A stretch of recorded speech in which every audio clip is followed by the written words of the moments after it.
Lille were all set to enter the international break with a 3-point lead on Paris Saint-Germain. Then came a 2-1 loss to relegation-threatened Nîmes. Now it's PSG atop the Ligue 1 table on goal difference. A Lille win would again put them 3 points clear, but that'd be quite a turnaround after PSG's 3-0 Coupe de France win on March 17th for their 4th straight clean sheet against Lille. This is a tactical takedown from the Analyst. I'm Kevin Krause, and I'm here with Jens Melvang, our former pro with the ball at his feet, who remains a pro just with data at his desk.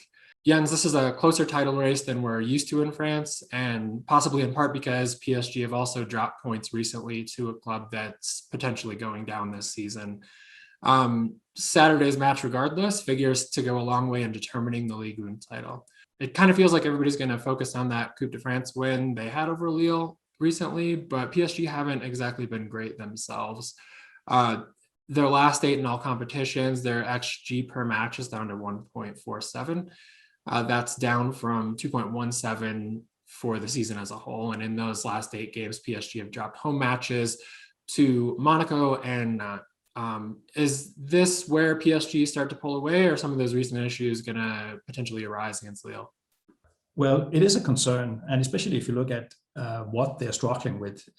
So if we look at these last 8 games that you just talked about, and we can look at the playing style here, we can see this is a map of their playing style. As you can see here, we have the possession focused playing styles with maintenance, build-up as a state threat, which means that you're playing in front of an organized defense. And usually we see in these phases that PSG would have at least 25-30% more than the average of the league. And now they're actually below the average of the league, which is really rare.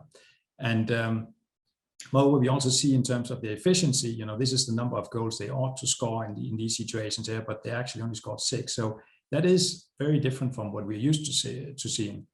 To give you an idea of what it normally looks like, if we look at the last 20 games here, for example, you would see it's a very different picture of what PSG normally looks like. As you can see here, a lot of fast tempo, a lot of build-up, a lot of sustained threat, playing up in front of the goal. That gives you a better idea of what usually they're playing. Now, Lille, they really seemed to peak back in February. They had won 7 straight leading up to February 14th. Since then, only 3 wins in their last 10 in all competitions. They've now lost consecutive matches for the first time all season, and one of those was against PSG. They've scored once in their last 3 matches, and they're averaging an XG of 1.05 in those last 3. That's down from their season average of 1.44 across Ligue 1, the Coupe de France, and Europa League. So Jens, what have you seen from Lille this season? What's their recent form kind of looking like to you compared to what they were like early in the year? Yeah, what we see is recently they have struggled playing up in front of an organized defense. They really do not manage to get to these chances. They're still efficient on counterattacks, but they are struggling on playing up in front of the defense. It seems like most of the teams have figured out how to defend against them, and it really confirms what you see in the data. Yeah, that said, they're really difficult to score against, though, right? When they do concede, it tends to be in the first half. 13 of their 19 league goals against have come in the first half, which is the highest percentage in the division. That was certainly the case in the Coupe de France match against PSG, as we see here in this XG race graphic. PSG jumped on them early. So you had the Icardi goal and then the Mbappe goal before the end of the half. And all of a sudden PSG's XG is already, almost up to 2 by halftime where Lille weren't really getting much in the way of chances. Defensively this year, their season XG against is 0.87, which is right in line with what they're actually conceding. So they're not getting lucky or unfortunate necessarily. But their XG against in the last 10 is actually over 1. It's up to 1.03, and they're conceding 1.2 actual goals per match in those matches. So they're allowing better chances, and their opponents have been finishing much better. That all said, Lille have been really difficult to beat in the league this year. They've only lost 3 Ligue 1 matches. If you look across the top 5 European leagues, the only teams you're going to see who have done better than that are Atletico Madrid and Inter Milan with 2 losses. So Jens, let's get a little more specific here. What can they do to actually pick up 3 points in Paris? Because one's probably not going to do this weekend if they have serious title aspirations. Yeah, so if we look at the style of play of Lille, we can see, as mentioned earlier, that they have had issues with the efficiency in the more possession-based situations where they have an organized defense in front of them. But what they still remain is very efficient on counterattacks. As you can see here, they are above what they're supposed to score on the counterattacks. And more, if we look at kind of the ranking of the in the leagues of how efficient teams are on counterattacks, we can see that the proportion of shots they get to, they are fourth in the league, and that's really where they could exploit their strength and against PSG. But also, if we look a little further in some of the situations where PSG could be vulnerable, if we look at the shape, maybe that there is some areas on the shape of PSG that could be exploited.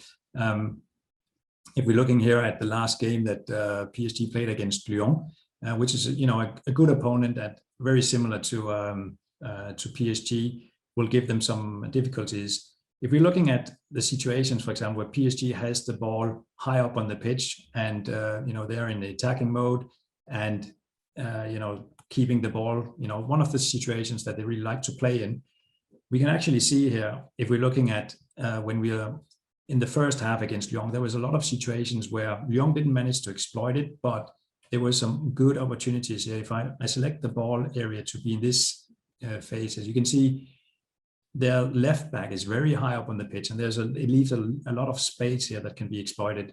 And these are the kind of situations that would benefit the counterattacks that Lille is really strong at. And that would be a crucial element for them to be able to exploit it if they want to be successful against PSG.